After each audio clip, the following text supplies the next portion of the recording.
Y estamos ya en el último capítulo de esta epístola y es interesante cada cosa que hemos ido viendo, cada situación que vemos y decimos, wow, todo esto qué interesante. Y hemos visto cosas difíciles de entender, doctrina que la vemos y decimos, bueno, eso, ¿qué es lo que vamos a hacer con todo esto? Bueno, este capítulo nos va a ayudar a entender esas cosas. Vamos a estar viendo de los versos 1 al 8.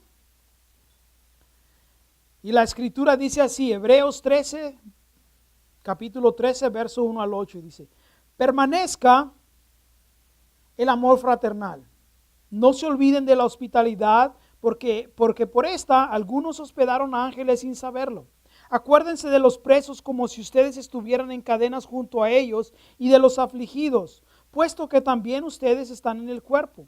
Honroso es para todos el matrimonio y pura la relación conyugal, porque Dios juzgará a los fornicarios y a los adúlteros. Sean sus costumbres sin amor al dinero, contentos con lo que tienen ahora, porque Él mismo ha dicho, nunca te abandonaré ni jamás te desampararé. De manera que podemos decir confiadamente, el Señor es mi socorro y no temeré. ¿Qué me podrá hacer el hombre?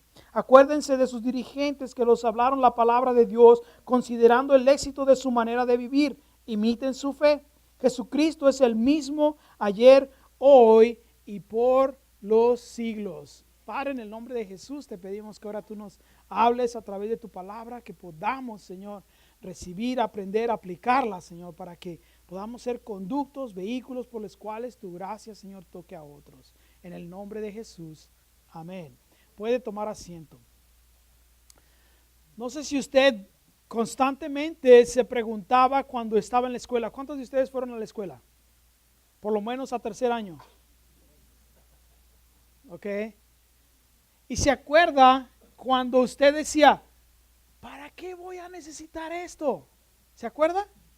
Cuando recuerdo nos hacían estudiar historia. A mí me gusta la historia, pero nos ponían a hablar de la Segunda Guerra Mundial, de la Primera Guerra Mundial y de los dictadores y de todo esto. Y luego después cuando estudiábamos, ¿verdad? Que las formas de gobierno y que las ganancias, o mejor dicho, el beneficio que había por per cápita, ¿verdad? Por cada, el índice que había de muertes y de todo esto, la topografía y la geografía y todo lo demás, ¿verdad que sí? Y yo decía, ¿para qué necesito todo esto? Mira, en mi trabajo no voy a llegar y voy a pintar una casa y me van a decir, tú sabes, ¿verdad que sí? El sistema pluvial que se necesita para pintar el agua, ¿verdad que no? O no me iban a preguntar, ¿qué hizo Benito Juárez cuando se murió? ¿Verdad que sí? Nada de eso. Y yo decía, ¿para qué? Y luego después en las matemáticas, ¿se acuerda? Esas ecuaciones con letras y signos y números que nomás los veía y empezaba, ¿verdad que sí? Y usted decía, toda la gente lo único que utiliza, ¿qué es? Sumas, restas, más restas hoy en día, ¿verdad? Porque eso es lo que saca más dinero, ¿verdad? Sumas, restas y multiplicaciones, ¿verdad que sí? ¿Para qué necesita multiplicar por 100 y por 200? Si nomás con 10 números puede hacer todo, ¿verdad que sí? Matemáticas, si pasa más de esto, ya no puedo contar yo. Entonces todo eso, siempre estamos pensando eso, ¿para qué necesito esto? ¿Para qué necesito aquello? Y quizá durante esta epístola nos hemos preguntado esto. Porque hemos visto, ¿verdad? Que tenemos que tener nuestros ojos puestos en Jesús. Puestos en Él porque es el autor y consumador de nuestra fe. Pero vimos, oh, Él es superior a los ángeles, Él es superior a Moisés, Él es superior a los sacrificios, el mejor sacerdote. Y decimos, pero ¿para qué necesito todo esto? ¿Para qué tenemos que saber cómo hacer los sacrificios? ¿Para qué tenemos que saber que Él es el mayor de los espíritus? ¿Para qué? Bueno, déjeme decirle, el autor de este libro deja este último capítulo como algo práctico, de que todo lo que aprendimos lo vamos a poder aplicar a estas cosas. Vamos a poder saber que si vemos a Jesús como el superior, que si vemos a Jesús que tiene poder, que si vemos a Jesús que hace las cosas y que Él es el que merece toda honra y toda gloria, y que estamos llamados a fortalecer a las personas, que estamos llamados, ¿verdad que sí?, a que estemos unidos a Él y que dependamos de Él, entonces eso se va a manifestar en nuestra vida diaria. Por eso puse el mensaje, ¿lo necesito? Porque algunos de nosotros nos preguntamos eso, ¿verdad? ¿Realmente necesito saber todo eso? ¿Realmente necesito saber qué hacían los sacerdotes? ¿Realmente necesito saber por qué Jesús vino?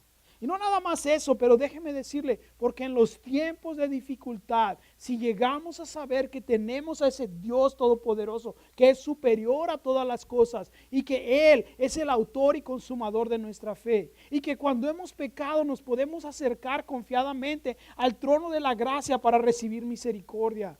Y que cuando a veces no queremos venir a la iglesia, recordamos lo que nos dijo en el capítulo 10, verso 25, que dice, y no dejen de congregarse como algunos tienen por costumbre.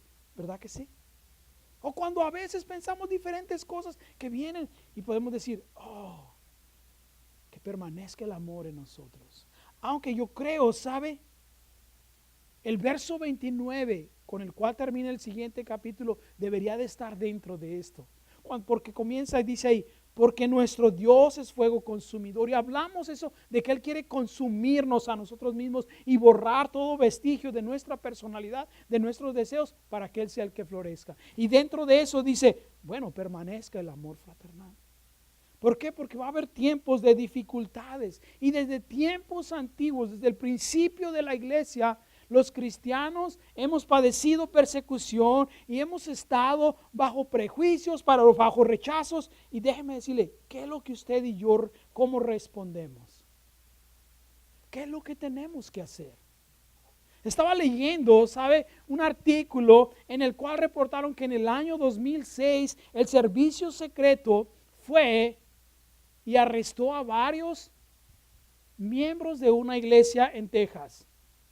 Porque no sé si usted ha visto, pero el ministerio Living Waters de Ray Comfort produce unos tratados del evangelio que están, y por una parte parece un billete de $1,000,000. Y por el otro lado está el evangelio. Y lo que hacen ellos es que van, lo entregan a los parques. Y lo que pasó es que una persona le dieron este billete de $1,000,000. Ahí ella tiene uno de $1,000,000. Es millonaria, ¿ok? Esta persona quiso depositar ese billete en el banco. Entonces le dijeron, ¿quién te lo dio? Y le dijeron, y por falsificación llegaron también acá en California, es donde tienen ellos su tratado, y les quitaron más o menos como 850,000,000,000. Bueno, 850,000 tratados, porque cada uno es $1,000,000. ¿Sí me entiende? Y estamos en eso. En Bogotá, Colombia, estaba leyendo que acaban de matar a una señora, ¿sabe? Porque ella se dedicó a ir a la selva a hablarle a los guerrilleros, a los traficantes, y ellos aceptaban a Jesús y dejaban eso. Y estaban viviendo en una casa que ella tenía donde llegaban misioneros y los discipulaban. Y los mismos guerrilleros la mataron porque dicen, tú nos estás quitando a nuestros soldados. Pero es así como obra Dios. Ahora, ella también quizás se preguntó, ¿para qué necesito este problema? ¿Para qué necesito todo esto? Y así usted y yo, ¿sabe? Tenemos que saber para qué necesitamos esto. ¿Cómo nos va a servir algún día? En el capítulo 10, en el verso 34 y 35 nos dice por qué necesitamos estas cosas, ¿sabe? Porque dice muy claro, no desechen pues su confianza, la cual tiene una gran recompensa. Pero más atrás en el verso 34 dice, también se compadecían los de los presos y con gozo padecieron al ser despojados de sus bienes, sabiendo que ustedes mismos tienen una posesión superior. O sea que vamos a estar en dificultades y vamos a saber, pero tenemos un conocimiento, tenemos algo superior. Es por eso que necesitamos saber para qué lo necesitamos. para esto, para que podamos poner en práctica varias cosas. Y usted se va a dar cuenta que, o se dio cuenta, espero, que leyendo este pasaje nos dimos cuenta de que tiene varios, ¿verdad que sí? Lugares, o mejor dicho, fases en nuestra vida en las cuales vamos a aplicar esto. Comienza diciéndonos, primero que nada, tenemos que permanecer en el amor. Dice, permanezca el amor fraternal. El amor fraternal es el amor de hermanos, el amor de familia. Y sabe que es interesante que utilizó esta frase el escritor. ¿Por qué? Porque dice, permanezca el amor, vamos a ponerlo de esta manera, familiar. Ahora, déjeme decirle algo. ¿Usted se lleva bien con todos los miembros de su familia? ¿Qué clase de cristianos son ustedes? ¿Verdad que sí? Pero déjeme decirle algo. Puede hacer algo al respecto. Puede decir, ya no son mi familia. No puede, ¿verdad que no? Ahora, si usted hubiera escogido en qué familia hubiera nacido, usted la hubiera escogido, ¿verdad que sí? Pero déjeme decirle un secreto. Ellos también lo hubieran votado a usted. ¿Sí? O sea que la razón que utilizó esta frase, el amor fraternal, es porque estamos aquí, aún en este grupo, sabe, por pequeño o por grande que sea, vea que tenemos todos diferentes caracteres, diferentes personalidades, diferentes idiosincrasias, diferentes maneras de ser, y sin embargo Dios nos puso como una familia. Y algunos feos y algunos bonitos, unos grandes, otros chiquitos, unos flaquitos y otros gorditos. Pero Dios nos puso como una familia. Entonces el escritor dice, permanezca en ustedes, aún las diferencias, aún las cosas que pasen, el amor debe de permanecer ahí. Pero tiene una connotación más, ¿sabe? Cuando pensamos en Jesús, ¿sabe que el amor fraternal, el amor familiar requiere sacrificio? ¿Sabía usted? Usted y yo nos hemos sacrificado por nuestra familia, ¿verdad que sí? En las reuniones familiares está todo planeado y luego de repente le dicen, hoy va a venir tu primo, tu tío fulano, y ¿qué haces? Oh, ¿verdad? ¿Podemos hacer algo sin que se dé cuenta? Pero requiere ese sacrificio. ¿Por qué? Porque el amor de Cristo está en nosotros y el amor o mejor dicho, el ejemplo que tenemos del amor de Cristo es que Él se sacrificó por nosotros. Por los que le caían bien y por los que no le caían bien. Por los que se llevaba bien y por los que no se llevaban bien. O sea, el amor de Dios es proactivo, busca cómo, ¿verdad que sí? Responder a las necesidades de los demás. Pero ¿por qué tenemos que responder así? Vea que tenemos que hacer porque Él nos amó primero. La escritura dice, Él nos amó primero. Cuando estaba Jesús en la cruz, Él hasta por los mismos que lo estaban crucificando, oró al Padre. Oró en el capítulo 14 del Evangelio de Juan por cada uno de nosotros, ¿sabe? Sabiendo aún cómo le íbamos a fallar. ¿Por qué? Porque el amor, ¿sabe qué? Atrae a las personas. Póngase a pensar conmigo. Si usted ve dos personas, ¿verdad que si una tiene una cara alegre, atractiva, y el otro tiene una cara de esos, como de esos cristianos bañados en limón, ¿verdad que sí? Cara de enojado y gruñón, ¿con quién se va a acercar usted? Con ese que está todo alimonado, ¿verdad que sí? No, usted se acerca con el que demuestra el amor y tiene esa exuberancia de la cual Dios quiere que usted y yo demos. El amor nos mantiene unidos, ¿sabe? El amor hace que usted y yo permitamos que esto, pero ¿cómo lo podemos hacer? Bueno, tiene que ver con la relación que tenemos con Cristo Jesús y cuando nos damos cuenta que Dios nos ha puesto en una familia. Que Dios nos ha puesto en una familia. Usted no puede huir de su familia, ¿verdad que no? Puede vivir en otro lugar y a veces es mejor vivir lejos, ¿verdad que sí? 3,000 millas es lo mínimo. Pero déjeme decir algo, aún así es su familia. Cada creyente tenemos que buscar esto. Vea que dice, permanezca, habla de buscar, de mantener, de algo que está allá en nosotros y que constantemente tenemos que hacerlo. La relación que tenemos como familia no es porque nos amamos unos a los otros, sino porque Dios nos ama a nosotros. Y Dios nos llama a hacer eso. Y cuando hacemos eso se forman relaciones profundas. ¿Se ha dado cuenta? A veces uno se sorprende. Porque a veces usted conoce a una persona y su primera impresión es que no le cae muy bien. ¿Has tenido esas experiencias? ¿Conoce a alguien y como que, y después llegan a ser sus mejores amigos? Y lo peor es que a veces es con el que más discute, es con el que más pelea, es con el que más diferencias tiene, pero con el que se lleva mejor. En tiempos de dificultad, ¿a quién llama? ¿A él o a ella? ¿Por qué?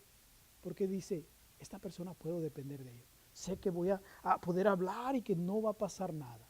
Entonces es un aspecto en nuestra vida, el amor que tenemos para la familia donde Dios nos ha puesto. O sea que si conocemos a Jesús y vemos que Él por amor hizo todo lo que hizo, los sacrificios, todo lo que Él dio por nosotros, por eso, porque tenemos un ejemplo. Y luego después viene el segundo verso cuando dice, habla de la hospitalidad. No se olviden de la hospitalidad, porque por esta algunos hospedaron ángeles sin saberlo. ¿Cuál es el propósito de ser esto? Bueno, el propósito es que, ¿sabe qué? Dios es un Dios hospitalario. Piense, Dios nos deja vivir en este mundo, porque este es de Él. La Escritura dice que todo es por Él y para Él. En el libro de Génesis, ¿quién fue el que hizo la tierra? Él.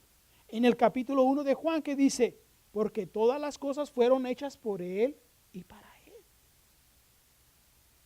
Oh, wow. En el Salmo 50, ¿sabe? Dice, le pregunta al salmista, le dice, si yo tuviera hambre te voy a pedir a ti. Dice, míos son los toros, los becerros, dice. Mío es todo. Si yo tengo necesidad, dice, mío es todo. Mío es la hora, mío es el oro, mío es la plata. Wow. A veces pensamos eso y decimos, bueno, Dios nos da la libertad de estar aquí. Pero otra cosa que pasa es que a veces cuando pensamos en la hospitalidad, habla de solamente en nuestra casa. Y déjeme decirle, es lindo cuando usted y yo abrimos nuestra casa, para que las personas que tienen necesidad de hacerlo, que tienen necesidad puedan hacer en el sentido de venir y si no tienen algo. En estos tiempos era notorio eso, porque había muchos viajeros, no había hoteles, no había lugares. Entonces cuando una persona iba de una ciudad a otra, buscaba siempre, y cuando eran creyentes, buscaban otros creyentes, porque sabía que los creyentes le iban a dejar vivir en su casa por un tiempo, ¿ok? ¿Qué es lo que hacemos usted y yo? Hospitalidad también habla de que cuando vemos una persona que está en necesidad, a veces nos enteramos, su vecino lo operaron, su vecino está enfermo. Y sabe que ser hospitalario a veces es preparar aunque sea una sopa instantánea y llevársela. ¿Sabe? Eso es ser hospitalario. Abrir su casa. No nada más eso, su casa, pero su auto. Si alguien necesita que lo lleve de un lugar a otro. Estaba escuchando a un pastor que dice que él está en Atlanta y al final de el tercer servicio, porque tienen 3 servicios, dice que vino una pareja y le dijo, ay, qué lindo que estamos aquí, pastor. Sabe, hemos manejado 8 horas para venir a este servicio. Dice, porque lo hemos escuchado en el internet y queríamos conocerlo y ahora dice, estamos aquí. El pastor dice que volteó y no vio a nadie. Todos se habían ido y él era el último ahí. Y luego les dijo, qué bueno, dice, dime, ¿alguien los invitó a comer? Y ellos dicen, no, nadie nos ha invitado a comer, no conocemos aquí a nadie. Y dice él, yo le dije, bueno, que Dios los bendiga, y me subí a mi carro y me fui. Él dice, el Señor me trajo de convicción de hospitalario. No era que los tenía que llevar a mi casa, pero ellos habían manejado 8 horas solamente para conocer la iglesia que estaban viendo. Dice, si yo hubiera tenido ese corazón de hospitalidad, hubiera pasado tiempo con ellos. Y a veces usted y yo no somos así, ¿verdad que no? Lo que queremos es deshacernos de la gente lo más rápido posible es tu problema, es mi problema. ¿Puede usted imaginarse eso? Y dice, hey, vea, dice, algunos hospedaron ángeles sin darse cuenta. ¿Sabe a quién le pasó eso? Abraham. En el capítulo 19 de Génesis. Dice que llegaron ahí, ¿verdad que sí? 2 hombres. Y Abraham los vio desde lejos y se metió. Le dijo, Sarita, prepárate una comida porque aquí vienen unos visitantes. Y cuando estaban ahí ya comieron y ellos le dijeron, ¿sabes qué? Nos tenemos que ir. Y él les dijo, no, se van a quedar aquí. ¿Se da cuenta? Abraham tuvo la oportunidad y lo hizo. Pero ¿cómo podemos usted y yo llegar a entender que, esto es lo que nos llama el Señor? Una de las cosas que a veces usted y yo no abrimos nuestros hogares es porque, la casa no está limpia. ¿Sí? Cuando usted sabe que alguien lo va a visitar, ¿qué es lo que hace? Talla hasta lo que nunca había tallado, ¿verdad que sí? Nomás no abran el closet porque ahí está todo, ¿verdad que sí? Y nos preocupamos tanto por eso. Pero déjeme decirle algo, si somos reales, la gente puede ver cómo vivimos. ¿Verdad que sí? Hey, empezamos a reconocer que, bueno, pues si no, mi casa, así es como yo vivo. Así es. O qué tal, no nada más, pero cuando las pocas veces quizá usted abre su casa, ¿cómo hace sentir usted a la gente? ¿Que se tienen que ir después de 15 minutos que llegaron? ¿Sí? Ahí como indiscretamente, apaga la luz, ¿verdad? Apaga y la prende. O como le hacían en el rancho, saca la escoba y empieza. ¿Verdad que sí? La escoba es señal de que, hey, todos para afuera, ¿verdad que sí? ¿Cómo hace sentir usted a la gente? ¿Sabe? Yo recuerdo cuando mi esposa y yo teníamos a nuestro hijo pequeño, había casas que no visitábamos. Porque nos decían, ¿vas a traer a tu hijo? Sí, lo que pasa es que no quiero que toque aquí, no quiero que toque allá. Y mi esposa y yo dijimos, ¿sabes qué? Mejor no vamos. A mí no es que nuestro hijo era un destructor, bueno, sí lo era, ¿ok? Pero, ¿sí me entiende? O sea, ¿cómo lo hace sentir usted a la gente? ¿Cómo se sienten ellos? ¿O qué tal cuando lo van a visitar? ¿Pasa usted tiempo con ellos o está en otras actividades usted? ¿Cómo, verdad? Yo he ido a lugares donde me invitan a la casa, estoy sentado y las personas están en el teléfono, en la computadora. Yo estoy ahí. A ver, ¿a qué horas comenzamos? ¿No le ha pasado eso? O cuando se entera usted que hay alguna familia que tiene alguna necesidad. Recuerdo que fue en el 2005 cuando pasaron los fuegos en Valley Center y en varios lugares. Creo que teníamos como 30 personas, 40 personas en la casa, ¿sabes? No sé cómo durmieron ahí, en la sala, debajo de la mesa. Ahí estábamos todos dormidos. Pagaron bien renta. No se crea, ¿ok?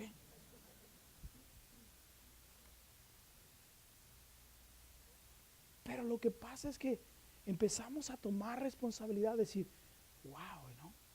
Los creyentes de antes, en el capítulo 10, dice que se identificaron con los presos, con los que estaban pasando por dolores, con los que estaban pasando por dificultades, ¿sabe? Y ahí es donde dice, hey, ¿cómo tratamos a los que están pasando por dificultades? Acuérdense de los presos como si ustedes estuvieran en cadenas con ellos.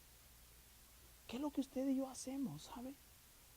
Porque usted y yo pasamos por dificultades. ¿Sabe? Yo he tenido que ir a visitar personas a la cárcel.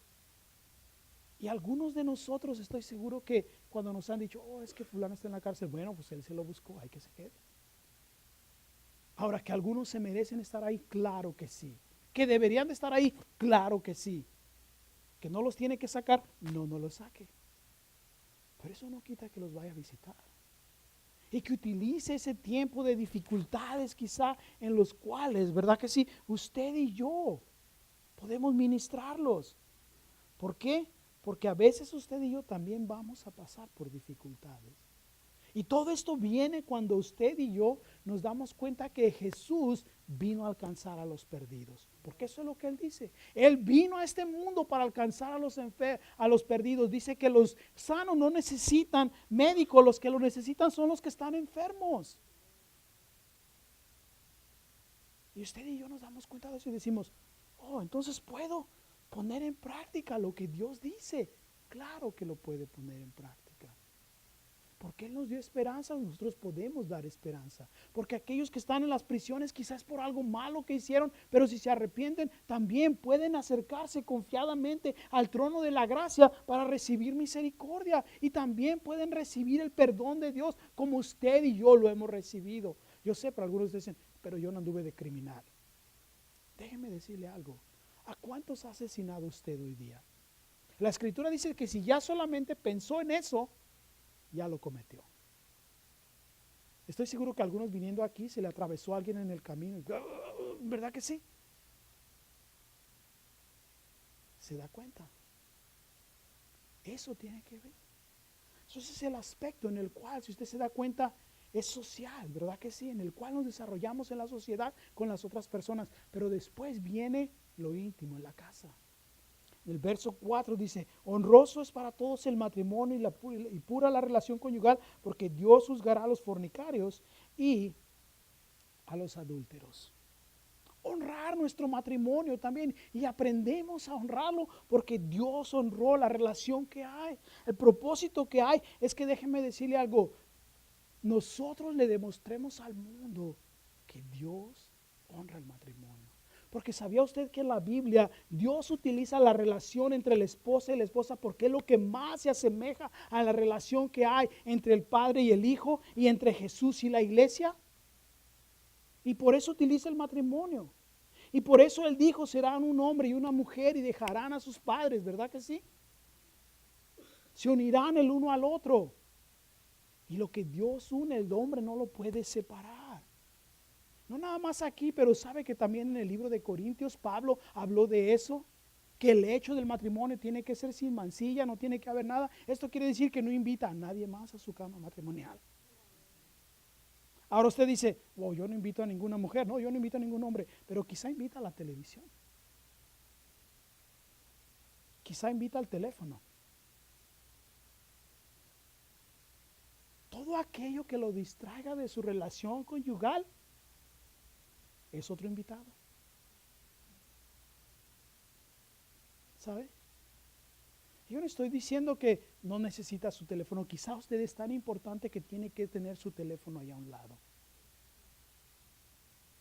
Pero eso no quiere decir que tome prioridad. Por eso dice, hey, sea honroso. ¿Cómo lo hace? Bueno, déjeme decirle algo. Honramos. El proceso en el cual utilizamos es que evitamos situaciones en las cuales traiga ofensa a nuestro matrimonio. A los que no están casados, bueno, evite cualquier situación en la cual usted caiga en pecado. Evite cualquier situación. Si usted no está casado, esta es la distancia en la cual tiene que estar más cerca. Estire su mano, esa es la distancia más cerca. Ese es el lugar más seguro en el cual puede estar. Si está casado, 2. En contra del sexo opuesto. ¿Sabe?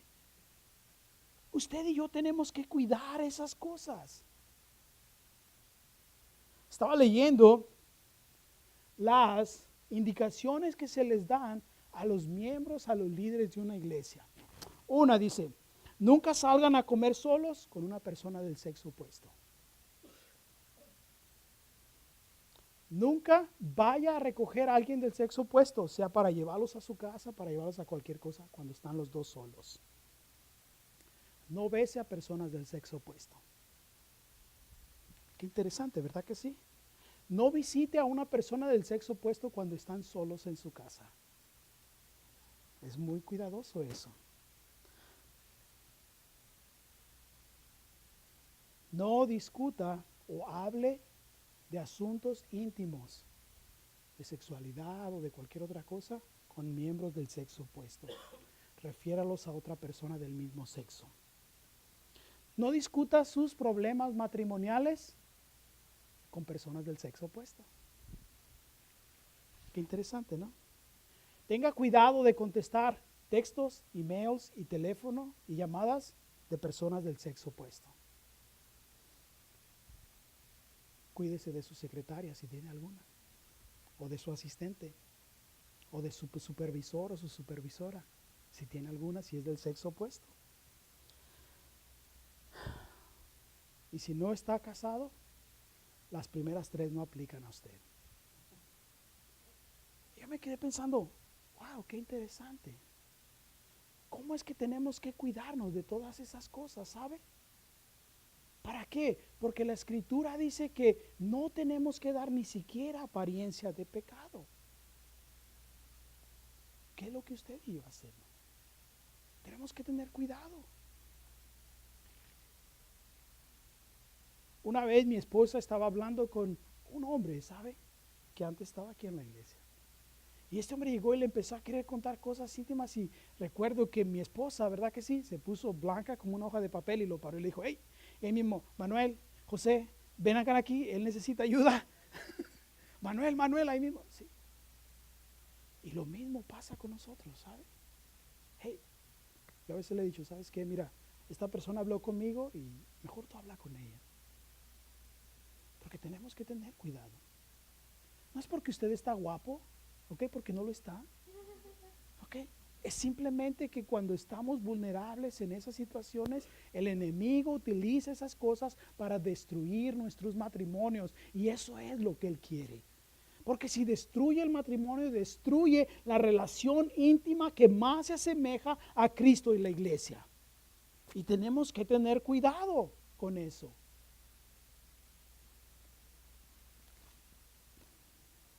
En el verso 5 viene el siguiente propósito, ¿sabe? Encontrar contentamiento. Sean con sus costumbres sin amor al dinero, contentos con lo que tienen ahora, porque el Señor ha dicho, nunca te abandonaré ni te dejaré. De manera que podemos decir confiadamente, el Señor es mi socorro y no temeré, porque ¿qué me podrá hacer el hombre? Cuando usted y yo encontramos contentamiento, nuestra vida está libre de las presiones de este mundo, ¿sabe? Y no tenemos que estar pensando, oh, ya tengo que tener esto, ya tengo que tener aquello. Tenemos que llegar a entender que es verdad, las cosas de este mundo nos ayudan a vivir de una manera confortable, ¿verdad que sí? Pero que no estemos tan confortables en este mundo que perdamos nuestra visión celestial. Que perdamos el deseo de que un día vamos a estar con el Señor. Y mejor queríamos estar aquí, pero ¿cómo podemos llegar a tener esto? ¿Cómo podemos pedirle al Señor en nuestros tiempos de oración que nuestro contentamiento sea con lo que tenemos y no con lo que deseamos? ¿Sabe cómo comienza? Cuando usted comienza a dar de lo que usted tiene. Cuando usted comienza a dar, el Señor empieza a revelar en usted y a través de usted que usted puede vivir con lo que tiene, ¿sabe? Y que no tiene que estar luchando, ¿dónde voy a sacar más dinero? ¿Dónde voy? No, cuando usted comienza a dar a otros, dar sus diezmos, dar sus ofrendas, ¿sabe? Porque déjeme decirle algo, siempre va a haber alguien que tiene más que usted y siempre va a haber alguien que tiene menos que usted. Y de cualquier manera que usted lo vea, no va a estar satisfecho. Pero cuando pone sus ojos en Jesús y dice, ok, Señor, todo esto es lo que tú me has dado. Dime qué quieres que yo haga con ello. Y en lugar de resentirse por lo que no tiene, gócese en lo que tiene. No sea como el niño, o mejor dicho, el joven que su papá, que era millonario, lo llevó a visitar a un amigo de él de la infancia. Y no era rico, pero vivían en el campo. Vivían en el campo y cuando estaban ahí, el hijo del hombre rico, ¿verdad que sí? Vio que todo el campo que estaba ahí y tenían animales, pues usted sabe, andaban ahí en el campo. Y de regreso el hombre le dijo a su hijo, ¿qué es lo que aprendiste de todo esto? Él esperaba que dijera, wow, esas personas no tienen nada. Y el niño le dice, ¿sabes qué aprendí, papá? Que nosotros tenemos una casa lujosa, pero date cuenta el jardín que ellos tienen. Es enorme y hasta animales tienes y nosotros no tenemos nada. ¿Se da cuenta? ¿Qué es lo que él vio? Lo que no tenía en lugar de las bendiciones que tenía. Y muchas veces usted y yo estamos así.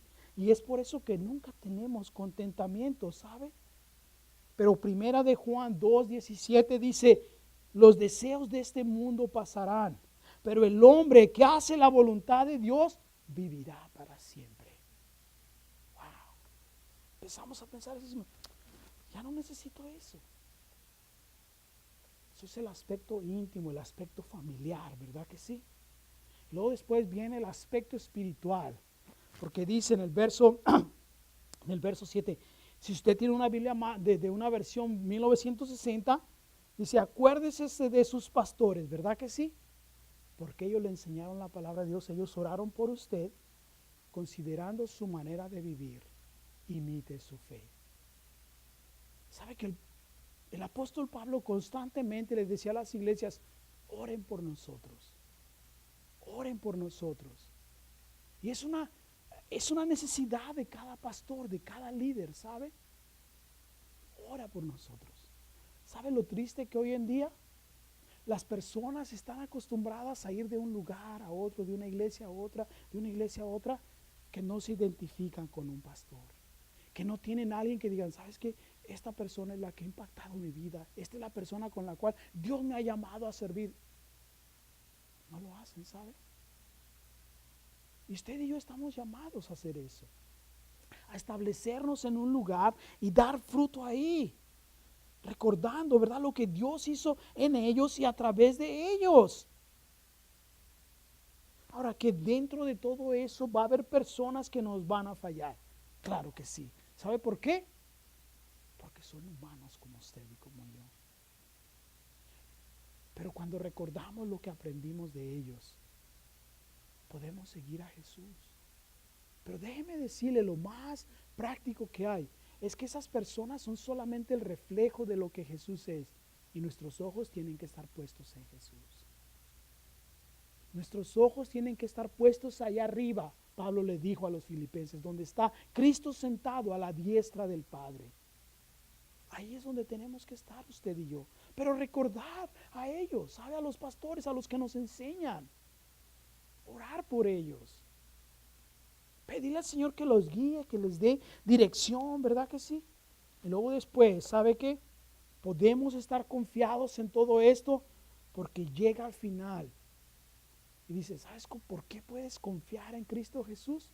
Porque Él no cambia. Porque Jesús no cambia. Porque los líderes pueden cambiar, los líderes pueden fallar, la situación puede ponerse más difícil, pero Jesús no cambia. Él es el mismo, dice ayer, hoy y por los siglos. Y yo me puse a pensar en algo muy interesante, ¿sabe? El que no cambia, lo quiere cambiar a usted. El que no cambia, me quiere cambiar a mí.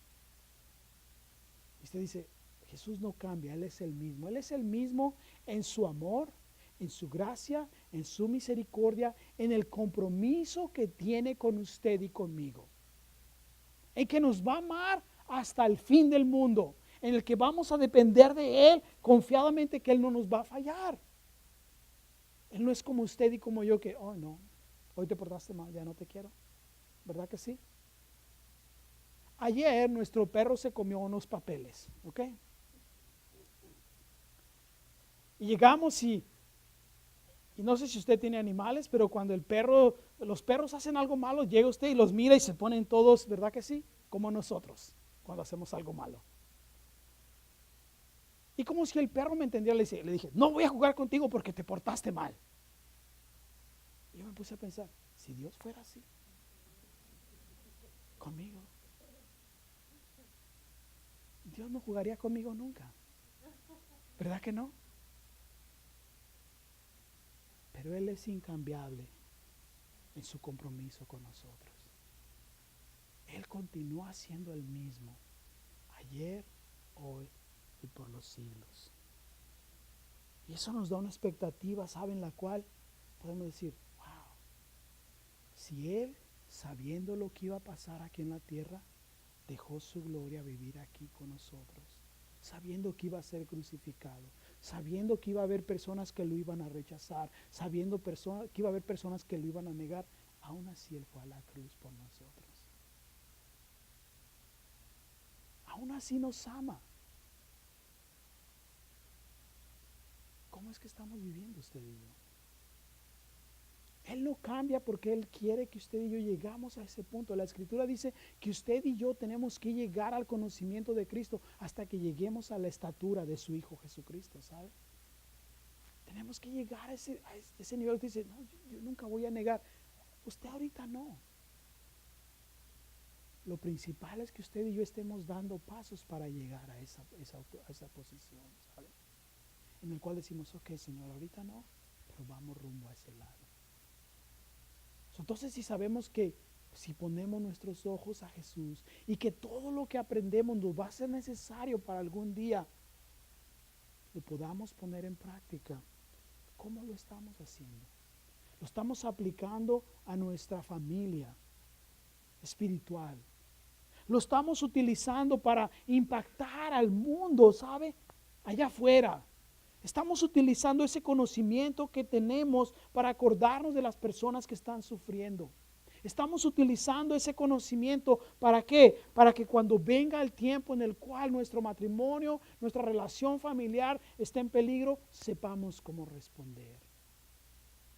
Estamos dispuestos a apoyar a nuestros líderes, a nuestra iglesia, para que tenga mayor impacto en la comunidad y otros lleguen a conocer a Cristo Jesús.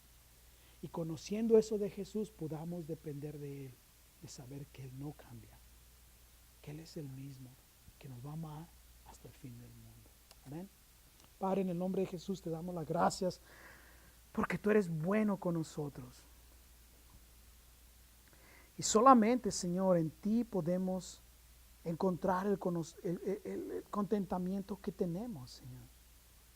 Solamente en ti, Señor, podemos encontrar, Señor, el valor, el poder para poder alcanzar a otros.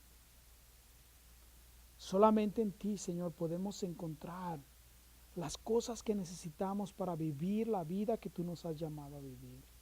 Para ayúdanos a rendir esas áreas en nuestra vida, quizá con nuestra familia en la iglesia, quizá con las personas a nuestro alrededor, en el no encontrar contentamiento, Señor, en el que quizá vemos este mundo, Señor, y quisiéramos tener lo que ellos tienen, en lugar de ver lo que tú nos has dado.